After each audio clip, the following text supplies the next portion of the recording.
Hey, what's up, everybody? True Boxing here. Thank you for coming back to Get Hit with the Truth. So today we're doing the Inoue versus Cardenas preview and prediction video as Naoya Inoue, the monster, the reigning undefeated, undisputed Super Bantamweight champ at 122, will make the next defense of his title against Ramon Cardenas in the main event of an ESPN Plus card that's taking place this Sunday, May 4th.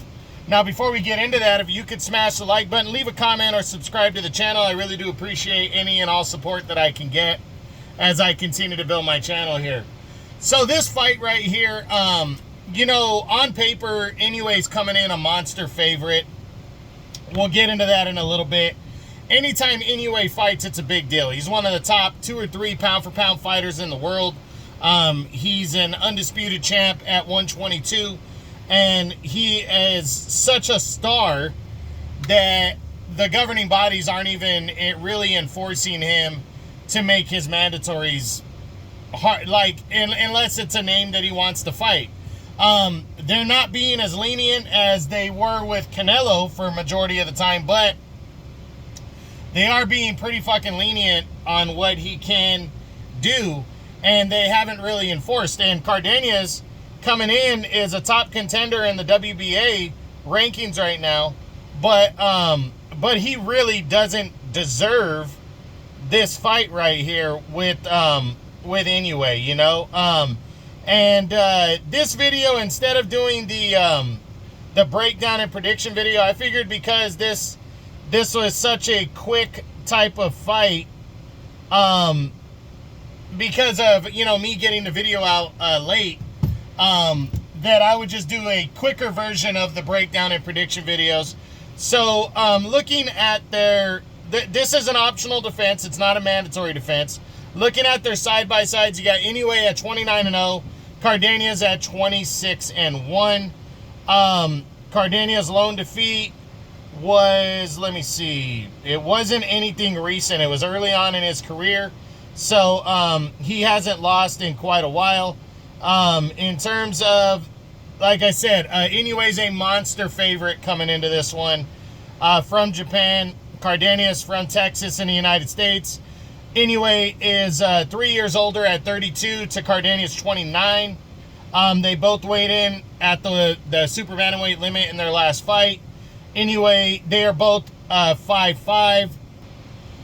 There is no reach listed for Cardenas in this one, so we don't quite know what that is, but this is it's a big fight for Ramon Cardenas because he's really out of his depth. It's a fight for him, a monster opportunity, really in a no-lose situation, because if he gets beat, nobody's expecting him to win anyway, so what? So his goal should be to outperform Inoue, or outperform himself, what people are expected, because the likelihood of him scoring an upset is very low.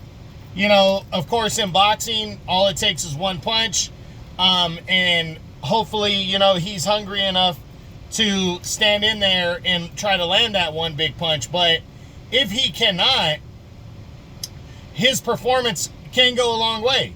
Now, if he gets wasted, he's going to be moved to the back of the line, probably not taken serious. But if he fights Inoue hard, if he can score a knockdown, if he can take the fight into the late rounds and be competitive, where most fighters aren't, that's going to earn him some cred going forward. And he's still young at 29. That's going to earn him some cred when Inoue finally moves off the division out of 122 and moves up in weight. Cardenas could be a guy that potentially could take over. So it's kind of, even in defeat, it's a moment that you want to really prove yourself. So that's what Cardenas should be looking like. And for Inoue, we know he could be fighting MJ Marajan Akhmadaliev in September in a mandatory defense, and then possibly a showdown in December against Junto Nakatani, an all-Japanese showdown. So a victory here over Cardenas, a strong performance.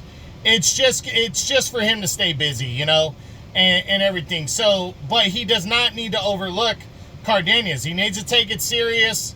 I don't know if it was overlooking Neary or not, or just maybe not seeing that punch coming, but that knockdown pissed him off, and hopefully it focused him moving forward to really not overlook opponents. But we'll see what he does against Cardenas, because this is his third consecutive opponent that really there is no threat level there.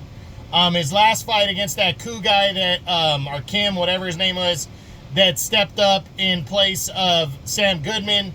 Then you had the fight with TJ Doheny prior to that, where nobody really gave Doheny a chance. So now it's kind of that moment for Inoue as is this another one of those guys that he's going to blitz out of there? Is he going to overlook him? Hopefully not. Hopefully he gets him out of there quick.